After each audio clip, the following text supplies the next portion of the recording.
प्यारे विद्यार्थियों, myself Baljit Singh and I am working as lecturer chemistry at Government Senior Secondary School Dakha, District Ludhiana. Today I am going to present a topic and the name of my topic is primary and secondary cell. ਸੋ ਇਹਨੂੰ start ਕਰਨ ਲੱਗੇ ਪਹਿਲਾਂ ਆਪਾਂ ਨੂੰ ਪਤਾ ਹੋਣਾ ਚਾਹੀਦਾ electrochemistry ਦਾ concept. Electrochemistry deals with the interaction between chemical energy and electrical energy.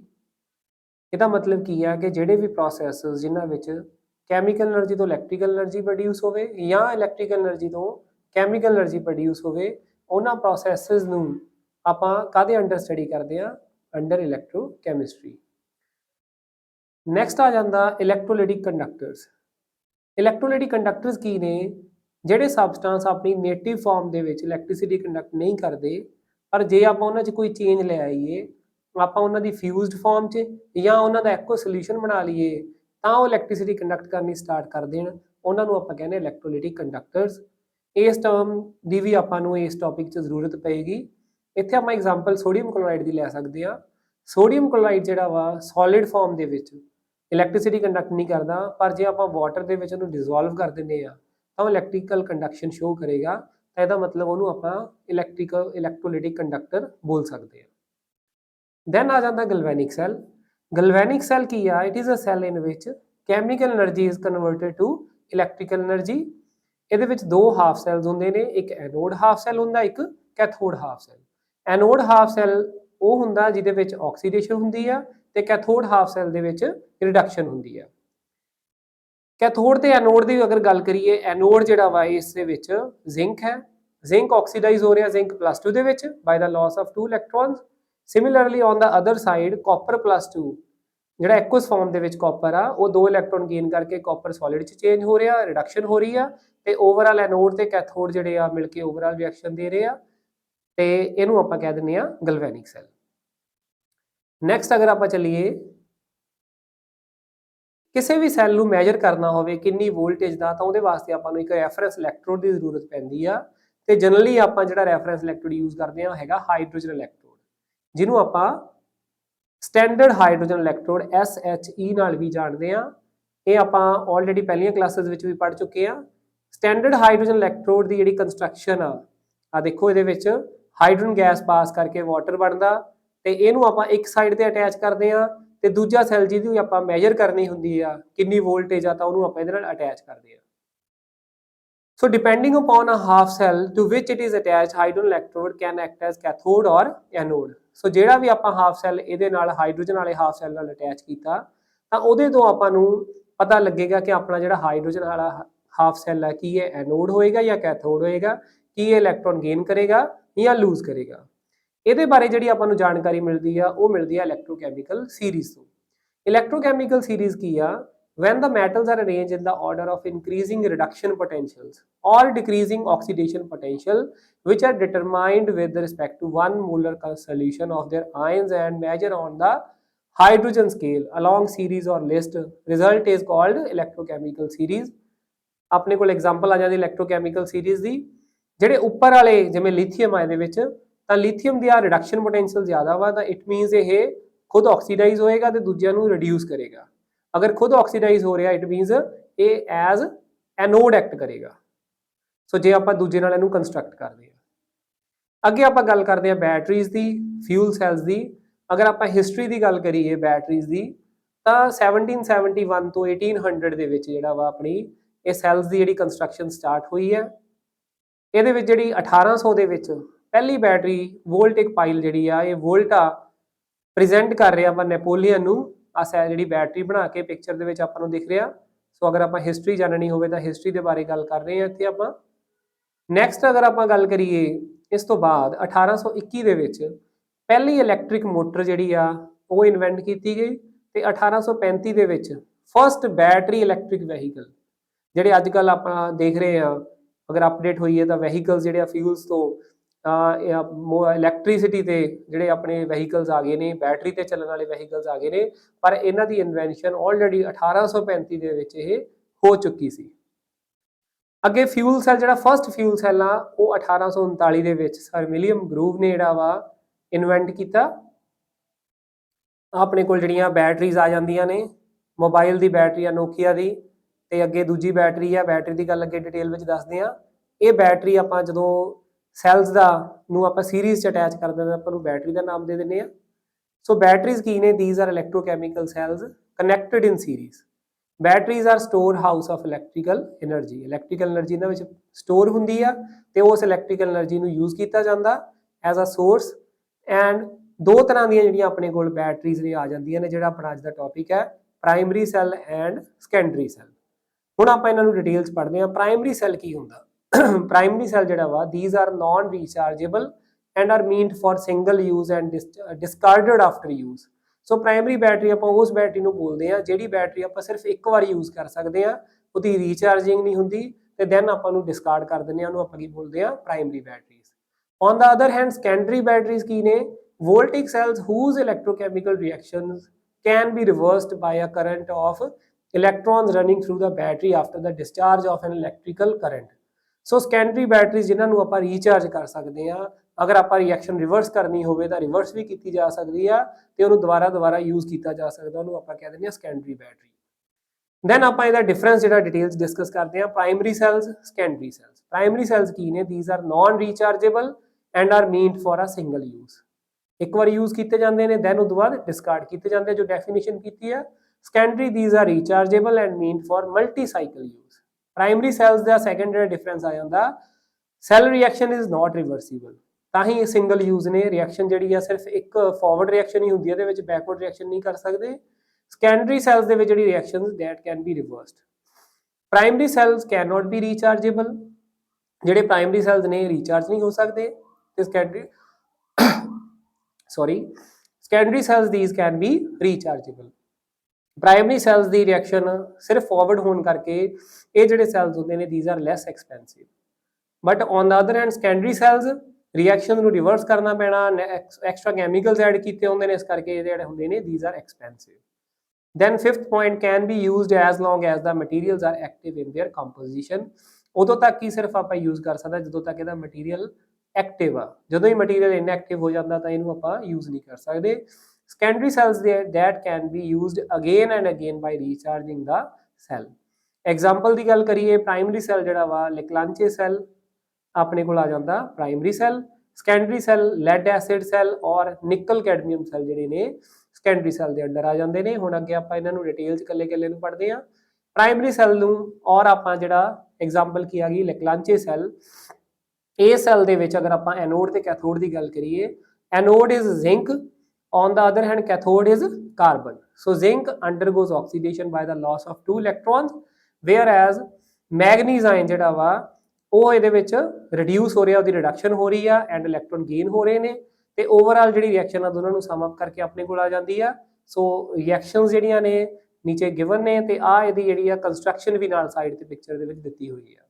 ਸੋ ਇਹ ਆਪਣੇ ਕੋਲ ਪ੍ਰਾਇਮਰੀ ਸੈੱਲ ਆ ਜਿਹਨੂੰ ਆਪਾਂ ਰਿਵਰਸ ਨਹੀਂ ਕਰ ਸਕਦੇ, ਇੱਕ ਵਾਰ ਯੂਜ਼ ਕਰ ਸਕਦੇ ਆ। ਸੈਕੰਡਰੀ ਸੈੱਲ ਜਿਹੜਾ ਵਾ ਜਿਹਦੀ ਐਗਜ਼ਾਮਪਲ ਆ ਜਾਂਦੀ ਆ ਲੈਡ ਸਟੋਰੇਜ ਸੈੱਲ। ਇਹ ਜਿਹੜਾ ਲੈਡ ਸਟੋਰੇਜ ਸੈੱਲ ਆ ਇਹਦੇ ਵਿੱਚ ਐਨੋਡ ਜਿਹੜਾ ਵਾ ਮੀਨਸ ਆਕਸੀਡੇਸ਼ਨ ਜਿਹੜੀ ਹੁੰਦੀ ਆ ਉਹ ਲੈਡ ਤੇ ਹੁੰਦੀ ਆ ਤੇ ਕੈਥੋਡ ਲੈਡ ਆਕਸਾਈਡ ਆ PPO2 ਜਿਹੜਾ ਕਿ ਰਿਡਿਊਸ ਹੁੰਦਾ। So lead undergoes oxidation by the loss of 2 electrons।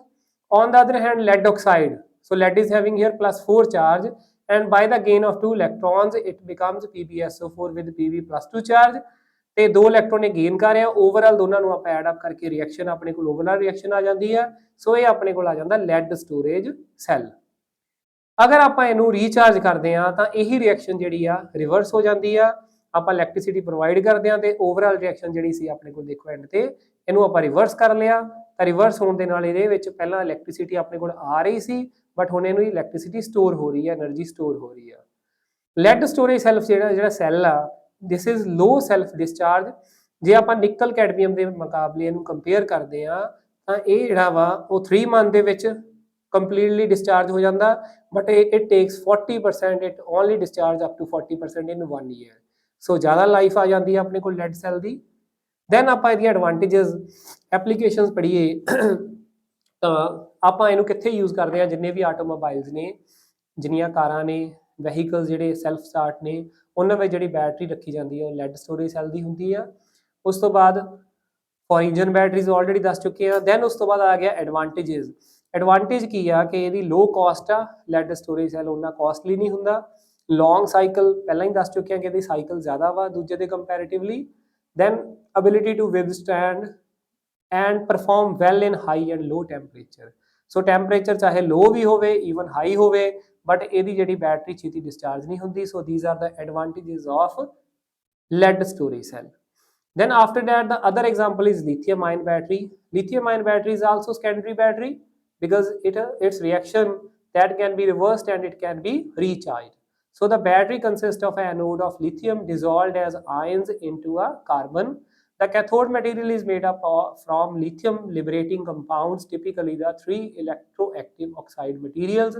These materials are lithium cobalt oxide, lithium manganese oxide, lithium nickel oxide.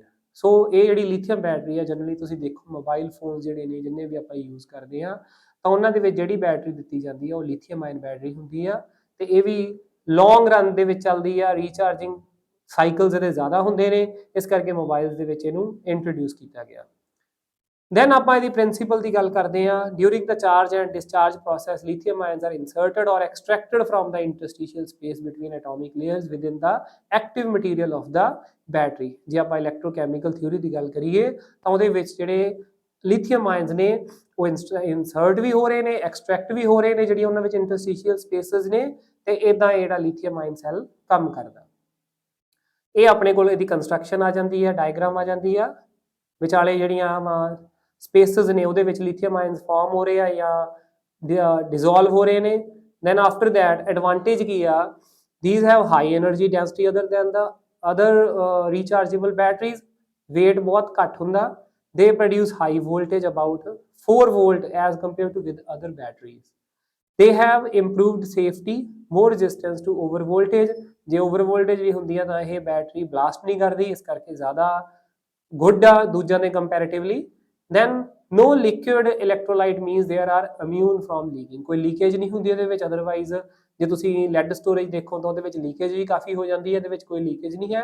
Fast charging ਆ ਐਂਡ ਡਿਸਚਾਰਜ ਰੇਟ, ਸੋ ਜਿਹੜੀ ਦੀ ਚਾਰਜਿੰਗ ਦੇਖਿਆ ਜਾਵੇ ਅੱਜ ਕੱਲ੍ਹ ਮੋਬਾਈਲਸ ਦੇ ਵਿੱਚ ਚਾਰਜਰ ਜਿਹੜੇ ਨੇ ਅਪ ਟੂ 120 ਵਾਟ 140 ਵਾਟ ਤੱਕ ਚਲੇ ਗਏ ਨੇ। ਸੋ ਇਹ ਇਸ ਕਰਕੇ ਇਹਦੀ ਚਾਰਜਿੰਗ ਫਾਸਟ ਹੁੰਦੀ ਆ, ਤਾਂ ਹੀ ਇਹ ਪੋਸੀਬਲ ਹੋਇਆ। ਇਹਦੇ ਚਾਰਜਿੰਗ ਫਾਸਟ ਹੋਣ ਕਰਕੇ ਹੀ ਜਿਹੜੀ ਆ ਹਾਈ ਜਿਹੜੇ ਵੋਲਟੇਜ ਦੇ ਆਪਾਂ ਚਾਰਜਰ ਇਹਦੇ ਨਾਲ ਅਵੇਲੇਬਲ ਹੋਏ ਨੇ।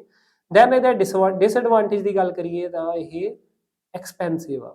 ਲੈਡ ਸਟੋਰੇਜ ਜਿਹੜੀ ਬੈਟਰੀ ਸੀ ਉਹ ਜਿਹੜੀ ਸੀਗੀ ਲੈਸ ਐਕਸਪੈਂਸਿਵ ਸੀ, but it is much more expensive, so this is the disadvantage of the lithium ion battery. Then applications ਆਪਾਂ ਕਿੱਥੇ ਕਿੱਥੇ ਅਪਲਾਈ ਕਰ ਸਕਦੇ ਹਾਂ। These are used in cameras, calculators and cardiac pacemakers, ਜਿਹੜੇ ਪੇਸਮੇਕਰਸ ਨੇ heart beat ਜਿਹੜੇ ਦਿੰਦੇ ਨੇ ਜਿਹੜੇ ਪੇਸ਼ੈਂਟਸ ਨੂੰ, ਤਾਂ ਉਹਦੇ ਵਿੱਚ ਯੂਜ਼ ਕੀਤੀ ਜਾਂਦੀ ਆ। ਐਂਡ ਈਵਨ ਅਦਰ ਇੰਪਲਾਂਟੇਬਲ ਡਿਵਾਈਸ ਦੇ ਵਿੱਚ ਵੀ ਯੂਜ਼ ਕਰਦੇ ਆ, ਜੋ ਕੋਈ ਬੋਡੀ ਵਿੱਚ ਇੰਪਲਾਂਟ ਕੀਤਾ ਜਾਂਦਾ ਕੋਈ organ. then they are used in telecommunication equipment, instruments, portable radios and TVs and pagers.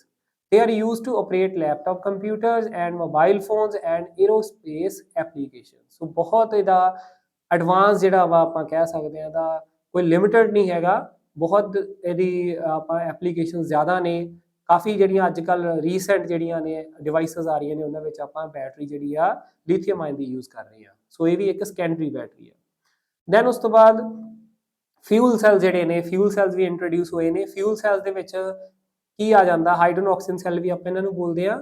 ਇਹਨਾਂ ਦੀ ਐਡਵਾਂਟੇਜ ਇਹ ਆ ਜਾਂਦੀ ਹੈ ਕਿ fuel cell these are more efficient ਤੇ ਪੋਲਿਊਸ਼ਨ ਨਹੀਂ ਕਾਜ਼ ਕਰਦੇ। ਪੋਲਿਊਸ਼ਨ ਕਿਉਂਕਿ ਐਫੀਸ਼ੀਐਂਸੀ ਜ਼ਿਆਦਾ, ਇਸ ਕਰਕੇ ਸਾਈਡ ਪ੍ਰੋਡਕਟਸ ਘੱਟ ਹੁੰਦੇ ਨੇ ਤੇ ਮੋਰ ਐਫੀਸ਼ੀਐਂਟ ਨੇ।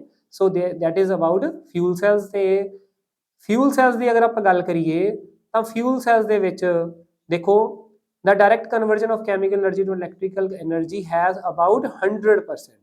so 100% ਆਪਾਂ ਜਿਹੜੀ એનર્ਜੀ ਸਟੋਰ ਕੀਤੀ ਆ ਉਹਨੂੰ ਐਸ ਸੱਚ ਆਪਾਂ ਯੂਜ਼ ਕਰ ਸਕਦੇ ਆ। ਸੋ ਇਹ ਦਾ ਬਹੁਤ ਵੱਡਾ ਐਡਵਾਂਟੇਜ ਆ ਜਾਂਦਾ। ਸੋ ਟਾਈਪਸ ਦੇ ਵਿੱਚ ਆਲਰੇਡੀ ਮੈਂ ਦੱਸ ਚੁੱਕਿਆ, ਹਾਈਡਰੋਜਨ ਆਕਸੀਜਨ ਫਿਊਲ ਸੈਲ ਆਪਣੇ ਕੋਲ ਆ ਜਾਂਦਾ। ਇਹਦੇ ਕੁਝ ਲਿਮਿਟੇਸ਼ਨਸ ਨੇ। ਲਿਮਿਟੇਸ਼ਨਸ ਦੇ ਵਿੱਚ ਕੀ ਆ ਜਾਂਦਾ ਕਿ large weight and volume of hydrogen gas fuel storage system, then high cost of hydrogen gas. Hydrogen gas ਜਿਹੜੀ ਆ ਹਾਈਲੀ ਕਾਸਟ ਆ, ਇਹਦੀ ਕਾਸਟ ਜ਼ਿਆਦਾ ਵਾ। then lack of infrastructure for distribution and marketing of hydrogen gas. then most basic fuel cells suffer from carbon dioxide leakage and should be prevented from entering the cell and reacting with the electrolyte.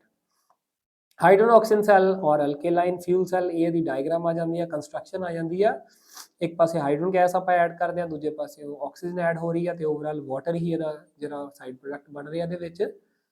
Then ਅਗਰ ਆਪਾਂ reactions ਦੀ ਗੱਲ ਕਰੀਏ anode ਤੇ cathode ਦੀ, so hydrogen oxygen cell ਆ, hydrogen act as anode, oxygen act as cathode, so ਦੋਨਾਂ ਨੂੰ add up ਕਰਕੇ ਆਪਣੇ ਕੋਲ ਓਵਰਆਲ ਰਿਐਕਸ਼ਨ ਆ ਜਾਂਦੀ ਹੈ। ਦੈਨ ਇਹਦੀ ਐਡਵਾਂਟੇਜ ਜਿਹੜੀ ਆ, ਐਡਵਾਂਟੇਜ ਦੇ ਵਿੱਚ ਆਪਾਂ ਗੱਲ ਕਰੀਏ ਤਾਂ reactants and products are environment friendly, ਜਿਹੜੇ ਇਹਦੇ ਰਿਐਕਟੈਂਟਸ ਨੇ ਪ੍ਰੋਡਕਟਸ ਨੇ ਕਿਉਂਕਿ ਵਾਟਰ ਹੀ ਫਾਰਮ ਹੋਇਆ side product, so environment friendly ਆ, ਕੋਈ ਹੈਜ਼ਾਰਡੀਅਸ ਪ੍ਰੋਡਕਟ ਨਹੀਂ ਫਾਰਮ ਹੋ ਰਿਹਾ। Then high efficiency of energy conversion from chemical energy to electrical energy, as I already told you that chemical energy 100% gives its electrical energy, so there is no leakage or there is no wastage of energy. The fuels and the electrolyte materials are available in plenty and inexhaustible, unlike fossil fuel. Then fuel cells are operable to 200 degrees centigrade and so finds application in higher temperature system. It is economic and safe. ਸੋ ਅਗਰ ਆਪਾਂ ਗੱਲ ਕਰੀਏ 200 degree temperature ਤੱਕ ਜਿਹੜਾ fuel cell ਹੁੰਦਾ ਇਹ ਆਪਣੇ ਕੋਲ ਸਟੇਬਲ ਰਹਿੰਦਾ ਵਾ। ਇਸ ਕਰਕੇ ਜਿੰਨੇ ਵੀ ਆਪਣੇ ਕੋਲ ਰੌਕਟ ਪ੍ਰੋਪੈਲੈਂਟਸ ਨੇ ਏਰੋਸਪੇਸ ਦੇ ਵਿੱਚ, ਜਿਹੜੇ ਵੀ ਆਪਣੇ ਰੌਕਟਸ ਜਾ ਰਹੇ ਨੇ, ਸਪੇਸਸ਼ਿਪਸ ਜਾ ਰਹੇ ਨੇ, ਉਹਦੇ ਵਿੱਚ ਆਪਾਂ ਹਾਈਡਰੋਜਨ ਆਕਸੀਜਨ ਸੈੱਲ ਯੂਜ਼ ਕਰਦੇ ਹਾਂ। ਇਸ ਤੋਂ ਬਿਨਾਂ ਹਾਈਡਰੋਜਨ ਆਕਸੀਜਨ ਸੈੱਲ ਦੇ ਵਿੱਚ ਜੇ ਅਗਰ ਆਪਾਂ ਗੱਲ ਕਰੀਏ ਤਾਂ ਇਹਦਾ ਜਿਹੜਾ ਵੇਟ ਆ ਬਹੁਤ ਲਾਈਟ ਹੁੰਦਾ, ਲਾਈਟ ਵੇਟ ਹੋਏਗਾ ਤਾਂ ਜਿਹੜਾ ਪ੍ਰੋਪੈਲੈਂਟ ਆ ਜ਼ਿਆਦਾ ਸਪੀਡ ਦੇ ਨਾਲ ਜਿਹੜਾ ਜਾ ਸਕੇਗਾ, ਇਸ ਕਰਕੇ ਤਾਂ ਵੀ ਇਹ ਜਿਹੜਾ ਫਿਊਲ ਸੈੱਲ ਉੱਥੇ ਯੂਜ਼ ਕੀਤਾ ਜਾਂਦਾ। ਸੈਕੰਡਲੀ ਸਾਈਡ ਪ੍ਰੋਡਕਟਸ ਨਹੀਂ ਹੈਗੇ ਤੇ ਪੋਲਿਊਸ਼ਨ ਨਹੀਂ ਕਾਜ਼ ਕਰ ਰਹੇ ਤੇ ਨਾਲ 100% ਐਫੀਸ਼ੀਐਂਸੀ ਆ ਰਹੀ ਆ। ਸੋ ਇਹ ਸਾਰੇ ਪੁਆਇੰਟਸ ਨੇ ਜਿਹੜੇ ਫਿਊਲ ਸੈੱਲ ਨੂੰ ਆਪਣੇ ਏਰੋਸਪੇਸ ਜਿਹੜੀਆਂ ਰੌਕਟਸ ਨੇ, ਪ੍ਰੋਪੈਲੈਂਟਸ ਨੇ, ਉਹਨਾਂ ਵਿੱਚ ਯੂਜ਼ ਕਰਨ ਦੇ ਲਈ ਆਪਾਂ ਨੂੰ ਹੈਲਪਫੁਲ ਕਰ ਰਹੇ ਨੇ। ਸੋ ਇਹ ਆਪਣੇ ਕੋਲ ਆ ਜਾਂਦੇ ਨੇ cells, primary cells, secondary cells. Then primary cell ਦੇ ਵਿੱਚ ਜੋ ਮੈਂ ਤੁਹਾਨੂੰ ਦੱਸਿਆ ਸੀ, ਅਗਰ ਆਪਾਂ ਥੋੜਾ ਰੀਕੈਪਚੁਲੇਟ ਕਰੀਏ, primary cell that can be used only once, secondary cells that can be used again and again by reversing the reaction, and secondary cell ਦੇ ਵਿੱਚ ਆਪਾਂ cells ਪੜ੍ਹੇ ਨੇ, ਇੱਕ ਤਾਂ ਆਪਣੇ ਕੋਲ ਲੈਡ ਸਟੋਰੇਜ ਸੈੱਲ ਆ ਗਿਆ, ਨਿਕਲ ਸੈੱਲ ਆ ਗਿਆ, ਤੇ ਦੈਨ ਆਪਾਂ ਡਿਸਕਸ ਕੀਤਾ ਫਿਊਲ ਸੈੱਲ। ਜੋ ਫਿਊਲ ਸੈੱਲ ਆ ਉਹ ਅੱਜ ਦੇ ਸਮੇਂ ਦੇ ਅਕੋਰਡਿੰਗ ਜੇ ਆਪਾਂ ਦੇਖੀਏ ਪੋਲਿਊਸ਼ਨ ਫ੍ਰੀ ਆ, ਹਾਈਲੀ ਐਫੀਸ਼ੀਐਂਟ ਆ। ਸੋ ਆਈ ਹੋਪ ਕਿ ਤੁਹਾਨੂੰ ਅੱਜ ਦਾ ਟੌਪਿਕ ਸਮਝ ਲੱਗਿਆ ਹੋਏਗਾ। ਸੋ ਆਪਣਾ ਟਾਈਮ ਦੇਣ ਦੇ ਲਈ ਬਹੁਤ ਬਹੁਤ ਧੰਨਵਾਦ। Thank you very much.